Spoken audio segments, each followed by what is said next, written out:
Hello বন্ধুরা, আমি লিজা।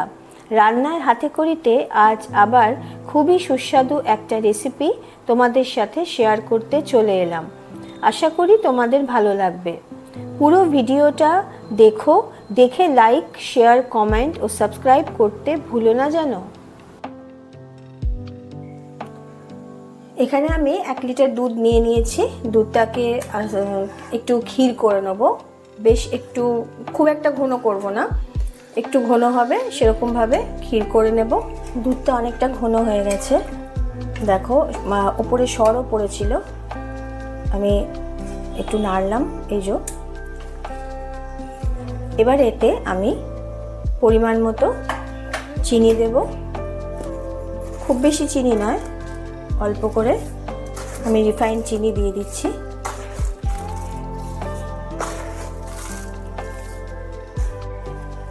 চিনি দিয়ে ভালোভাবে চিনিটাকে গলিয়ে নিতে হবে। দুধটা এতটাই আমার মারতে হবে, ঘন আর বেশি ঘন করার দরকার নেই। চিনিটা আগে একটু গলে যাক। এদিকে আমি একটা পাত্রে একটু দুধ রেখে দিয়েছি। এই দুধটার মধ্যে আমি এবার একটু কাস্টার্ড পাউডার মেশাবো।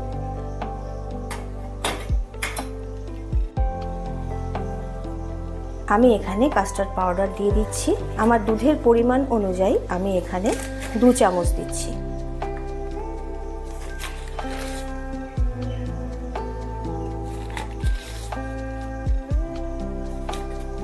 এবার আমি এটা ভালোভাবে দুধের সাথে মিশিয়ে নিচ্ছি।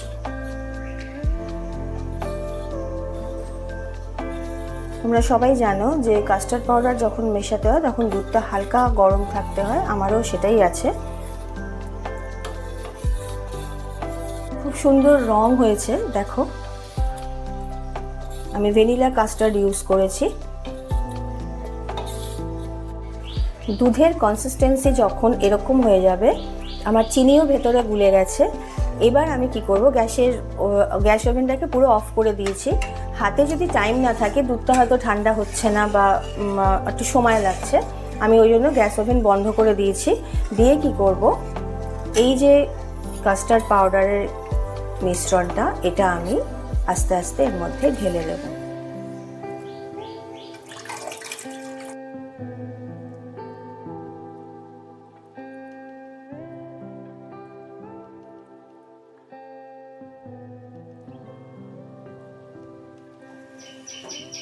এটা দুধের সাথে ভালোভাবে মিশিয়ে নিতে হবে।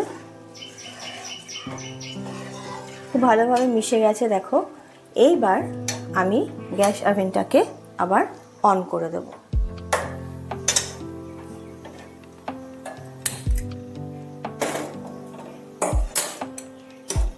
অন করে দেওয়ার পর গ্যাস ওভেনকে সিম করে দিতে হবে, বা সিমের থেকে একটু ওপরে মিডিয়াম করলেও হবে, তোমরা যে যেরকমভাবে সুবিধে হয় তোমাদের।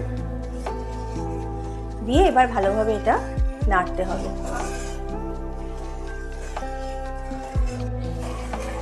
আস্তে আস্তে ঘন হচ্ছে, তোমরা সবাই জানো যে কাস্টার্ডটা এইভাবে আস্তে আস্তে ঘন হবে। এবার আমি তো, যারা হয়তো ফ্রুট কাস্টার্ড করো তাদের ক্ষেত্রে এই টেক্সচারটা ঠিক আছে, কিন্তু আমি আর একটা একটু অন্য ধরনের করব, সেই জন্য আমি এটাকে আরেকটু থকথকে টাইপের করছি। এটাকে নাড়তে নাড়তে আরেকটু ঘন হয়ে যাবে।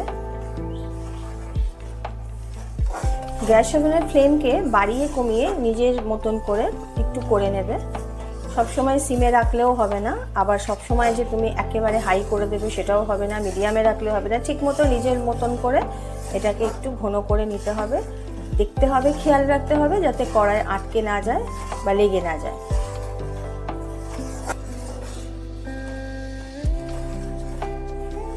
আস্তে আস্তে ফুটছে।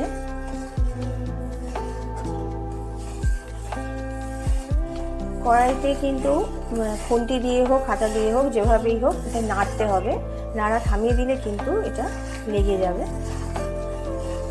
বাড়িতে যদি কোনো অতিথি আসে, গেস্ট আসে হঠাৎ করে, তোমরা কিন্তু এটা করে রেখে দিলে ফ্রিজে, বা হয়তো হঠাৎ করে বলেছে আসবে, বাড়িতে কোনো মিষ্টি কোনো কিছু আইটেম নেই, তাহলে কিন্তু এই আইটেমটা তোমরা গেস্টকে দিতেই পারো, খুব সুন্দর খেতে হয়। আস্তে আস্তে দেখো ঘন হচ্ছে।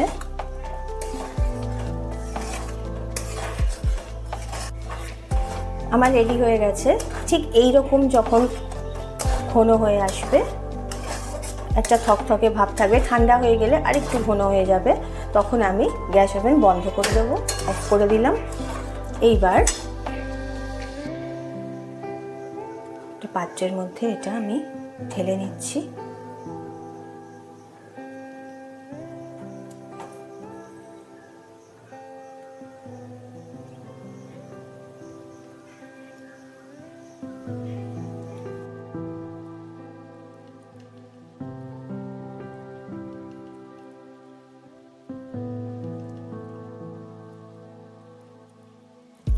এখানে আমি দেখতে পাচ্ছ কিছু ড্রাই ফ্রুটস রেখে দিয়েছি।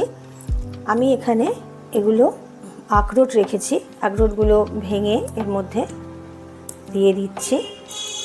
কিছু কাজু কুচিয়ে রেখে দিয়েছি, কিছু পাম্পকিন সিডস রেখে দিয়েছি, আর রেখেছি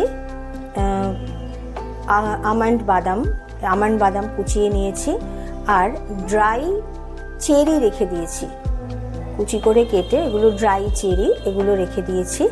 এবার আমি ভালোভাবে একটু ছোট ছোট করে পিস করে নিয়ে আমি কি করব, এই কাস্টার্ডের মধ্যে দিয়ে দেবো।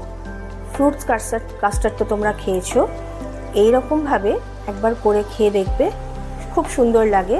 আর এটা তোমরা যদি মনে করো নর্মাল ভাবে খাবে তাহলেও খেতে পারো, আর যদি মনে করো একটু ফ্রিজে রেখে ঠান্ডা খাবে তাহলে সেটাও খাবে, তবে ঠান্ডাটাই একটু বেশি ভালো লাগে। তোমরা যদি করে কোনো গেস্ট এলে এটা রেখে দাও ফ্রিজে, তাহলে কিন্তু খেতে খুব সুন্দর লাগবে। এটা ঠান্ডা হয়ে গেলে, যেহেতু আমি গরম করেছি আর একটু ঠান্ডা হয়েছে, সাথে সাথেই দিচ্ছি না, একটু পরেই দিচ্ছি। এটা আরেকটু ঠান্ডা হয়ে গেলে আরেকটু বসে যাবে, খেতে খুব সুন্দর লাগে। আমি দিয়ে দিচ্ছি আমন্ড কুচি এর মধ্যে। বন্ধুরা, তোমরা যারা আমার চ্যানেল দেখছো, যারা রেগুলার বেসিসে দেখো, তারা তো জানোই, তারা দেখো, আমাকে কমেন্ট বক্সে জানিও খেয়ে কেমন লাগলো তোমাদের। আর এই গরমের দিনে ঠান্ডা ঠান্ডা খেতে খুব সুন্দর লাগে কাস্টার্ড, ড্রাই ফ্রুটসের কাস্টার্ড। আর যারা নতুন করে আমার চ্যানেল আজকে থেকে দেখছো, তারা অবশ্যই আমাকে সাবস্ক্রাইব করে দিও, আর কমেন্ট করে লাইক শেয়ার করে অবশ্যই দিও, কারণ আমার এগুলো ভালো লাগে। তোমরা যদি আমাকে এইভাবে উৎসাহ দাও, তাহলে আমি ভালোভাবে খুব উৎসাহ পেতে পারি, আর তোমাদের নতুন নতুন ডিশ আমি দেখাতে পারি। এইবার দিয়ে দিচ্ছি এর মধ্যে কাজু।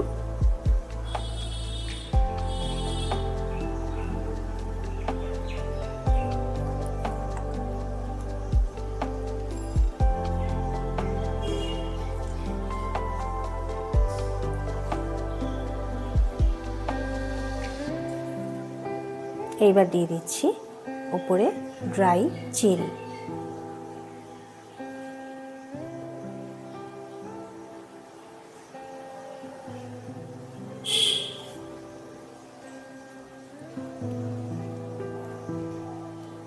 আজকের মতন তাহলে আমার রান্না কমপ্লিট।